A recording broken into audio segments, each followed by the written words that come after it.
Hello, everyone. It's me again. We're about to start chapter 18. Um, I wanted to make a note on chapter 17, just in case you're watching these. Um, I love referring to this 19th century, late 1800s translation of the Lotus Sutra from Mr. H. Kern. Um, you may wonder because you've heard me talk about quiescent energy and potential. I use those terms a lot because um, in our modern world, in our modern society, we are uh, uh, advanced in language and thinking and science, and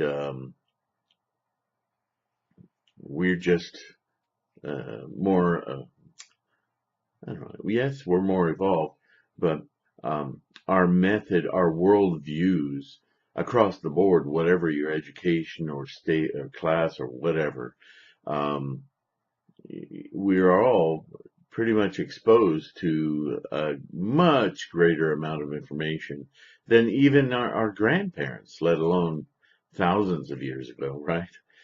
Um, but I want you to also know that I'm just not picking terms out of the air either. Um, this isn't Sylvain's Buddhism, all right? Um, and so I just wanted to point to a line from the 17th chapter here in this translation, um, where, in fact, the current translation I'm reading uses the word blessings a lot, which I don't like because it doesn't ring true to everything else that I've read of Mahayana Buddhism or any Buddhism, um, uh, of scholarship, Buddhist teachings. But interestingly enough, in the same chapter in this translation from the late 1800s, um, one of the statements that where Shakyamuni speaks in verse to Maitreya, I believe, yeah, um, and he's explaining the merits of uh, of the Bodhisattva practice. I'll just read this little piece, and then we'll move on to chapter 18. Innumerable, countless as the atoms of the eight fields are the cotis of beings who by hearing this law have conceived the idea of superior enlightenment. Such is the effect produced by the great seer when he reveals this Buddha state that is endless and has no limit, which is as immense as the element of ether. Now, these were terms used in that day, pre science, um, to define the ether. He again is about space, but space that isn't devoid of anything. It's an emptiness, but it's an emptiness that contains within it potential, undifferentiated. Okay, so that's where these terms come from. They come from the Buddha's teachings, Shakyamuni's teachings, the scholarship of Shakyamuni's teachings. Um, so anyway, I just wanted to make that point. Probably should have chanted Sancho beforehand, so I made maybe more sense. But let's do that now, and we'll dive into the 18th chapter of the 28th chapter of Lotus Sutra. Here we go. Namu Myoho Renge Kyo Namu Myoho Renge Kyo Namu Myoho Renge Kyo. And just so we don't run into problems with battery power, let me go ahead and plug in right now. And there we are. Okay. So, let's see, again, in this early translation, the chapter that we're about to read in this translation is called Indication of the Meritoriousness of Joyful Acceptance. No blessings. Meritoriousness. A far more accurate term, I believe. But let's go ahead and maybe I should read this one from the old translation. It's kind of fun. What do you think? What do you think? You know what? I think I will do that.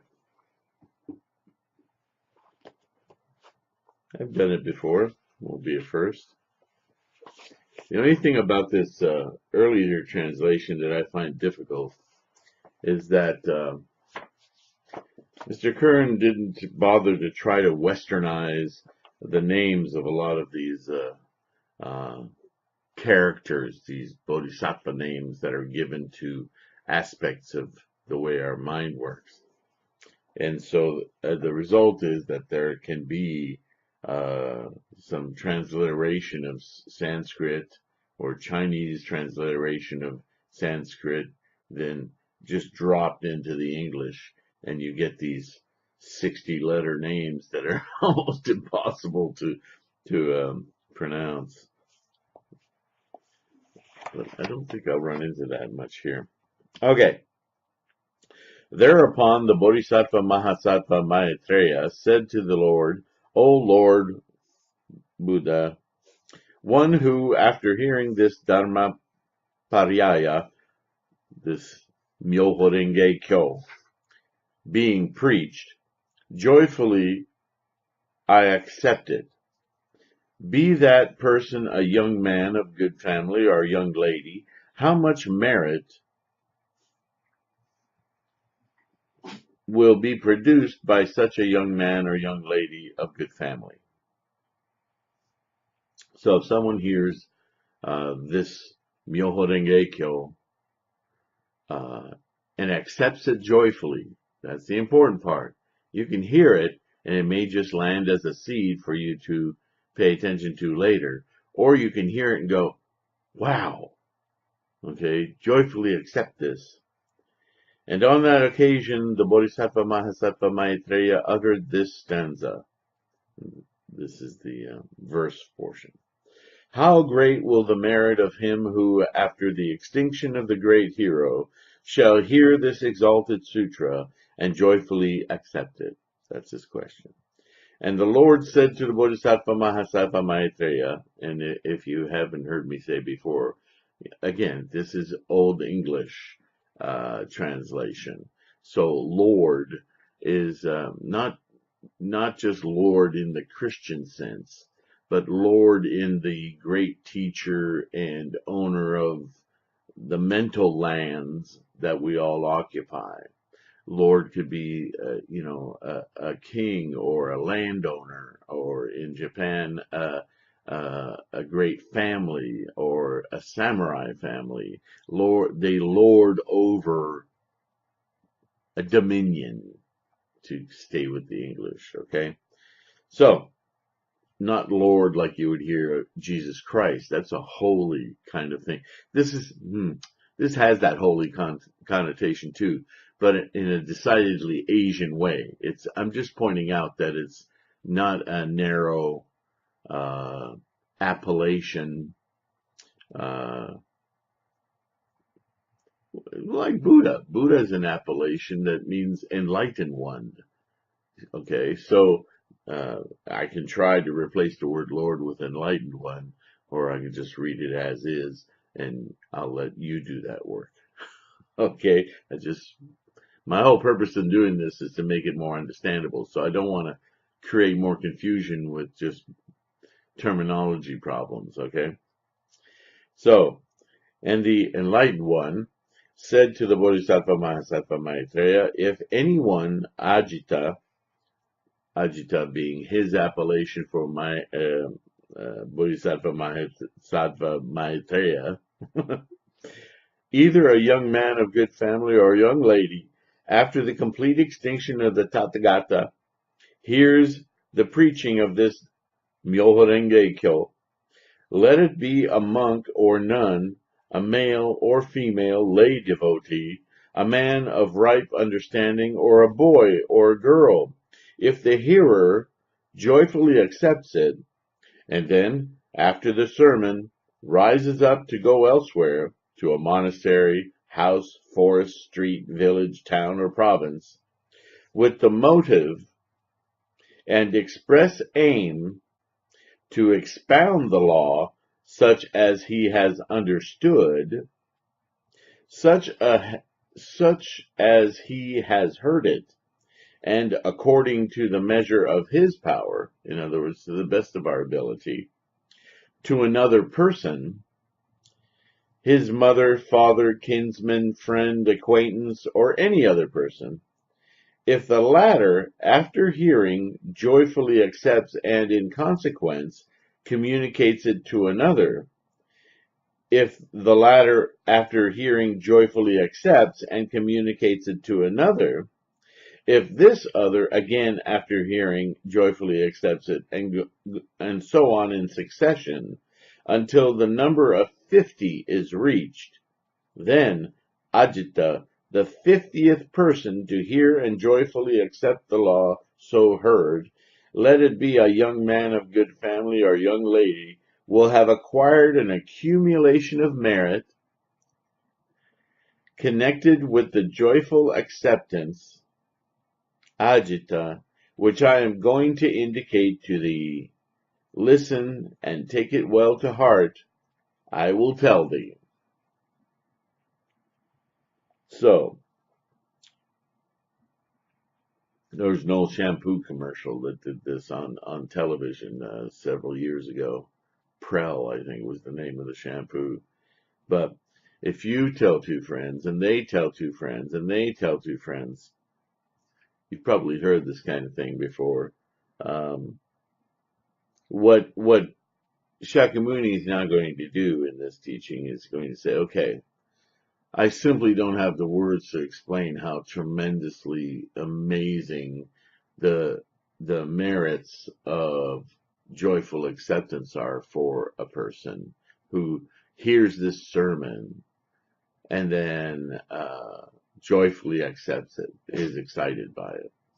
So what I'm going to do is I'm going to tell you, okay, now this person, having heard this and joyous about it, if they go out into any social situation and begin to teach another person what they've been able to glean from the sermon in their own way, as best as they can, in other words, not the original, but their own personal explanation, even if it falls way short of the whole sermon, the fact that they're joyous about it, the fact that they're excited about it and sharing it with another is so powerful. Even, let's not discuss how powerful the benefits, the merits of having heard it yourself and going, wow, this is amazing. But the way that you tell with that energy someone else about it, and that person hears what you're saying, and even if it's just 100th of what the whole thing is, and they get joyful about just that, and they spread it to another person. Do you see what I'm saying? By the time you get to the 50th iteration, how much of the sermon has been communicated isn't as important as the portion that you seized upon that brings you excitement, and with that excitement, share it with another person. Because again, the meaning isn't in the words. It's in the mind. It's in the intent. It's in the attitude. This is where Buddha lies. So this is a very, very deep point he's making here. So we get to the 50th person, and now he's going to say, okay, let me tell you how profound the personal merit gained, merit being a reward of enlightenment. Let me tell you what that's like for the 50th person removed from not just the sermon, but the person who originally heard the sermon. Okay? It is, Ajita, as if the creatures existing in the 400,000 asankaya of worlds in any of the 6 states of existence, born from an egg, from a womb, from warm humidity, or from metamorphosis, whether they have a shape or have not, be they conscious or unconscious, neither conscious nor unconscious, footless, two-footed, or many-footed, as many beings as are contained in the world of creatures, as if all those had flocked together in one place. Further, suppose some man appears, a lover of virtue, a lover of good, who gives to that whole body the pleasures, sports, amusements, and enjoyments they desire, like, and relish. He gives to each of them all Jampudvipa for his pleasures, sports, amusements, and enjoyments, gives bullion, gold, silver, gems, pearls, lapis lazuli, conscious stones, corals, carriages, yoked with horses, with bullocks, with elephants, gives them palaces and towers. In this way, Ajita, the master of munificence, that great master of munificence, continues spending his gifts for fully 80 years. Then Ajita, that master of munificence, that great master of munificence, reflects thus: all these beings have I allowed to sport and enjoy themselves, but now they are covered with wrinkles and gray-haired, old and decrepit, 80 years of age, and near the term of their life. Let me therefore initiate them in the discipline of the law revealed by the Tathagata, and instruct them. Thereupon, Ajita, the man, exhorts all those beings, thereafter initiates them in the discipline of the law revealed by the Tathagata, and makes them adopt it. Well, he doesn't force them. What he means is they also are affected by that 50th removed person with joy and excitement about what they're being taught.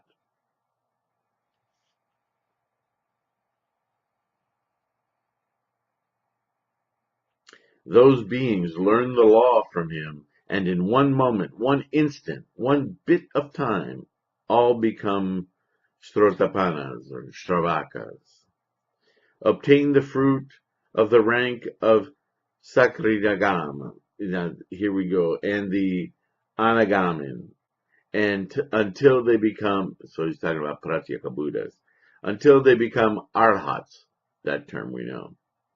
Free from all imperfections, adepts in meditation, adepts in great meditation, and in the meditation with 8 emancipations. Now, what is thine opinion, Ajita? Will that master of munificence munificence, that great master of munificence, on account of his doings, produce great merit, immense, incalculable merit? Whereupon the Bodhisattva Mahasattva Maitreya said to reply to the enlightened one, certainly, Lord, certainly, Sugata, that person, enlightened one, Tathagata, will already produce much merit on that account, because he gives to the beings all that is necessary for happiness. How much more then if he establishes them in arhatship? This said, the Tathagata spoke, or Buddha spoke to Maitreya as follows: I announce to you, Ajita, I declare to you, take on one side the master of munificence, the great master of munificence, who produces merit by supplying all beings in the 400,000 asankaya of worlds with all the necessaries for happiness, and by establishing them in arhatship. On the other side, the person who, ranking the 50th in the series of the oral tradition of the law, hears, were it but a single stanza, a single word from this Myoho Renge Kyo, and joyfully accepts it. If we compare the massive merit connected with the joyful acceptance and mass of merit connected with the charity of the Master of Munificence, the great Master of Munificence, then the greater merit will be his who, ranking the 50th in the series of the oral tradition of the law, after hearing it, were it but a single stanza, a single word from this Myoho Renge Kyo, joyfully accepts it.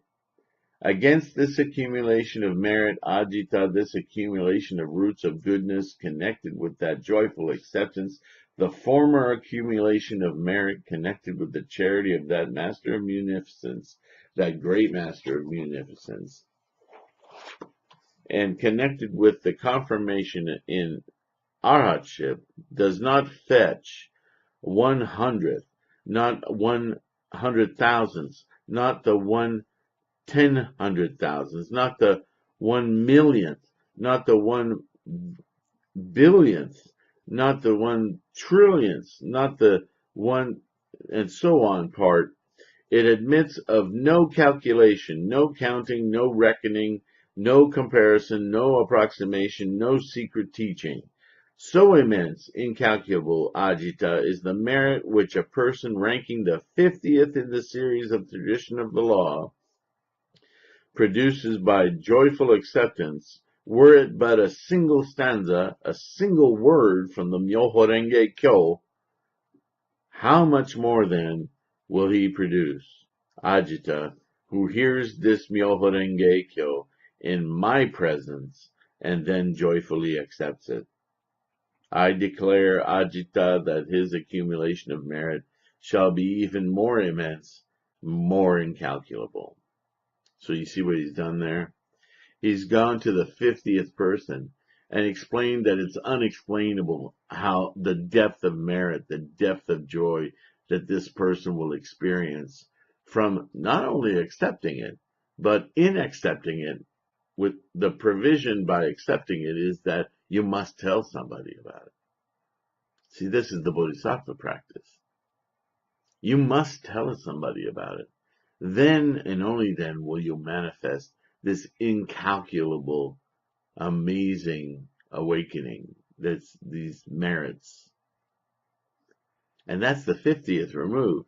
So if you can't even fathom of the 50th remove, just imagine, he says, the first in the chain, the one who first discovers and accepts even just one stanza, one word, Myoho Renge Kyo. It's inconceivable. Okay?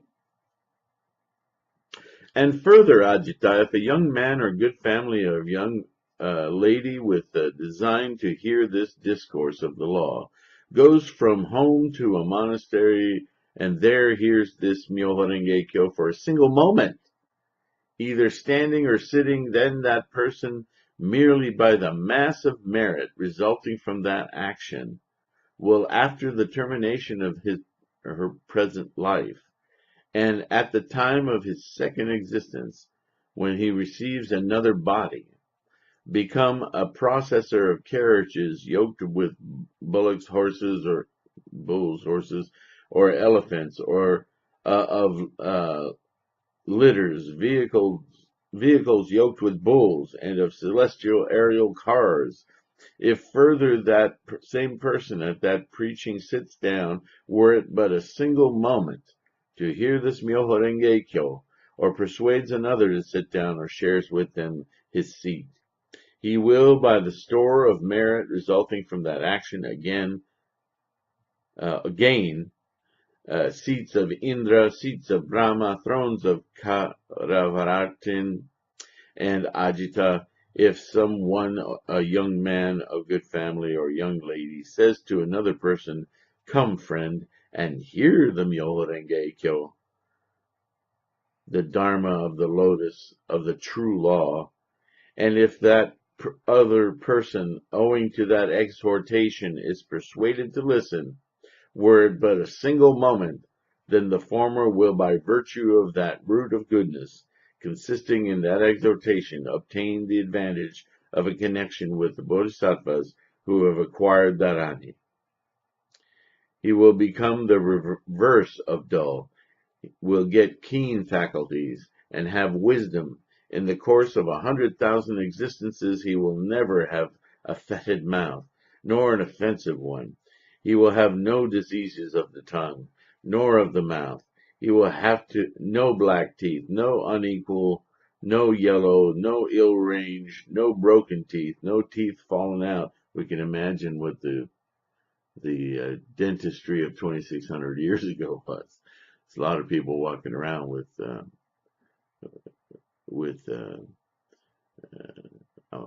I don't want to say bad breath. Bad breath, yes, but bad breath caused by what is it called? Diseases of the mouth.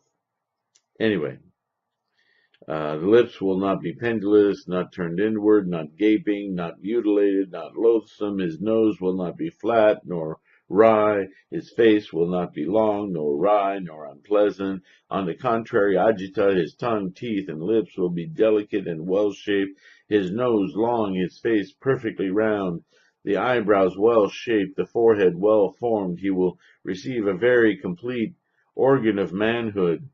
Wow. There you guys, that's all you needed to hear, wasn't it?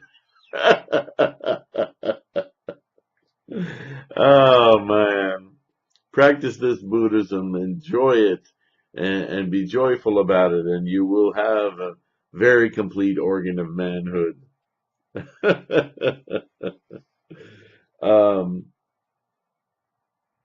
It's interesting to see the psychology of the teaching of Shakyamuni to attain understanding of his students, to reach in their minds what their preoccupations are, so that they can understand more deeply the power of what he's trying to explain to them.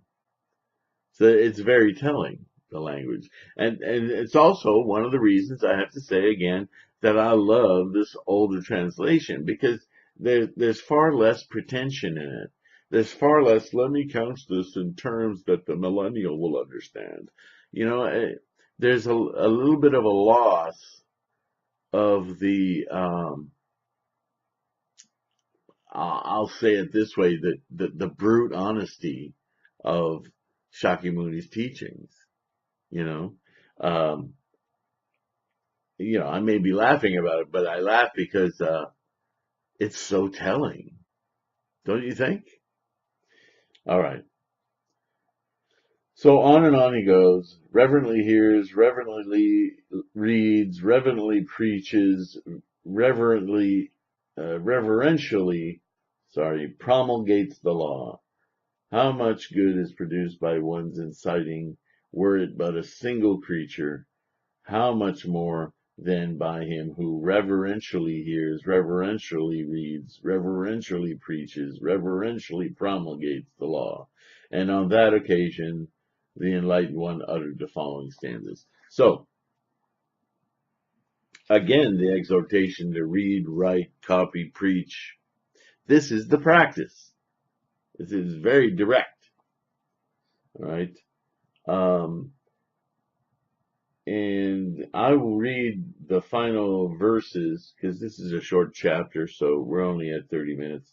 So, and I made markings on the next one. Can you see the highlighting? I guess, yeah, maybe you can see it now. But we're not going to jump into, although I'd perfectly be willing to jump into it. We'll just do that in a separate video because I want to keep some order to all of this. So, the 18th chapter closes with,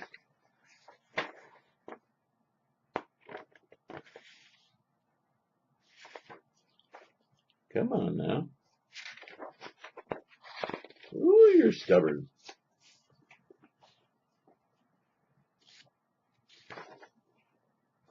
I'm just going to read the last few stanzas. I think this is interesting. So when he's talking about the 50th removed in the stanzas here, now he thinks, because all of his friends that he's talked to are now in their 80s, now he thinks I should teach them to gain the fruits of the way, and by skillful means he then teaches them the real Dharma of Nirvana. So I think that's very key. Remember, he said to teach to the best of your ability, whatever it is. After hearing and understanding this Dharma, you're going to teach it. Now, this is the 50th remove. So what they heard may have been just a single phrase, and they took joy and excitement in hearing it and understanding it. So even with that, we're at a single phrase, say Myoho Renge Kyo. I should teach them, the friends, to gain the fruits of the way, and by skillful means, he then teaches the real Dharma of Nirvana. What that means is he's not just repeating Myoho Renge Kyo to them. He may well do that, should do that, because that's what brought him or her excitement, right? But she should also use her own gifts of explanation, her own experience, her own life experience in creating analogies that she knows the person she's talking to that have already achieved some kind of handshake with them mentally, that they understand one another. Therefore, their skillful means, not the preaching itself, not the Myoho Renge Kyo, not the sutra itself, but by using her communication skills with this other person, she can explore the depths of meaning in the Myoho Renge Kyo, or the paragraph that she remembered that excited her, whatever it is. So you see that the person-to-person component never leaves the idea of enlightenment or awakening. It's the core of bodhisattva practice, right? But our communicative skills mean nothing without that joyful acceptance of the sutra itself, because that's what it is about. It is fundamentally for. Did I make that clear? So, nothing in the world is stable, like bubbles or spray or flames. You should quickly cultivate detachment from things. When people hear this Dharma, they will become arhats. Boom. Endowed with the 6 divine powers, the 3 great kinds of knowledge, and 8 kinds of liberation. So, I just answered something on Quora in the last day or two about understanding that everything, all phenomena, including thoughts, but certainly material things, are always in a state of flux. I wonder now if I talked about this in the last video. How in 7 years our bodies, every single cell in our body is new, did not even exist more than 7 years prior, because we're constantly manufacturing new cells and replenishing our body. Our skin's always fluffing away. So do our organs. So does everything we're made of. I illustrate that because we know that from biology and science. So it's obvious that even though it's not constantly apparent to us, because the device of our mind is to connect everything and parse everything out, we perceive continuity in everything.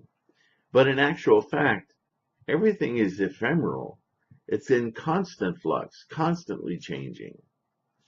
And he brings this up, and when you teach this Dharma to others, in the verse portion, he says this where he didn't in the dialogue portion.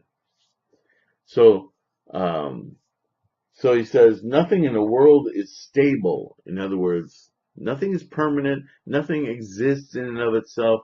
Nothing just stays stagnant or stable. Like bubbles or spray or flames. These things, they occur and they go away. They arise, they dissipate, right? So you should quickly cultivate detachment from things. This is the core of the teaching. You should be unconditioned. You should let go of the idea that these things exist, because that's what attaches you to them, and that's where all suffering comes from. If you understand that there's nothing to be attached to, because it's whatever you think you're attaching to is already changed. So what's the point? And detachment doesn't mean, not touching it. It means understanding that you're touching it is a fun little diversion that's very momentary. And then the next moment will change. So there's more, instead of attaching, be fascinated by it. Observe it. It's like, wow. Okay? When people hear this Dharma, they will become arhats, because remember what I said about teaching? We teach ourselves. So how do we learn things? We have to first ingest them into our mind. That's what the function of hearing this Dharma is about. We ingest this knowledge, and when we ingest it, we teach ourselves that we need to detach from things. And knowing that, we then immediately attain the wisdom of an arhat, because we're detached. So, you follow how this builds? But the last 50th person who hears even one verse and responds with joy will gain far greater happiness beyond comparison by parable or simile. If someone whose turn to hear is so distant has such immeasurable blessings, how much greater merits, how much greater is that one in the Dharma assembly who first hears it and responds with joy? Suppose someone encourages only one person and brings that person to listen to the Dharma flower, saying this sutra is profound and wonderful, hard to meet in 10 million eons. And suppose that person is persuaded and goes to listen and hears it for only one moment. The merits such a person gets in reward is, I will now explain clearly to you. For ages their mouths will never be diseased. Their teeth will not be missing or get yellow or black. Their lips will not be too thick, twisted, or cracked, or have any ugly features. Their tongues will not be dry, black, or short. Their noses will be high, long, and straight. Their foreheads, all these physical attributes, which they're just efforts in relating to the students about, since everything's in flux and change, your self-perception will change utterly when you detach, when you let go of all this attachment. Their faces and eyes will be beautiful, so on and so forth, so on and so forth. Where the Dharma is preached, if someone encourages people to sit and hear the sutra, the happiness they receive will enable them to have the seat of Indra, a Brahma, a wheel-turning king. How much more so for those who listen with complete attention, explain the sutra's meaning, and practice according to its teachings. Their happiness will be unlimited. So, this is all the joy, about the joy of performing the Buddha or the Bodhisattva practice, right? This follows chapters since chapter 10, this focus on how to understand the teaching correctly, how to understand that the Bodhisattva way is the ultimate way, what teaching and being in the Bodhisattva way is like, how to do it, how to behave every day, not just the teaching, but how you behave, how do you relate with other people. And if you take joy in that, if you understand that that is an opportunity like no other, then that's what this chapter is about. And then it's followed by chapter 19, the merit of the Dharma teacher, which is, did I say it already in this one? The advantages of a religious preacher. Well, religious, because that's the perspective of a 19th century Englishman, right? Actually, he wasn't an English. I think he came from the Netherlands, but still, European. I'm glad I cleared that up because I don't want someone. What is it? I'm just about done, so if you want to go out or eat, I'll feed you in a minute. I'm being summoned. Okay. So, with me, please, Daimoku Sanshu. I sure appreciate your being here, and shortly I will get into chapter 19 and we'll have another video. I know.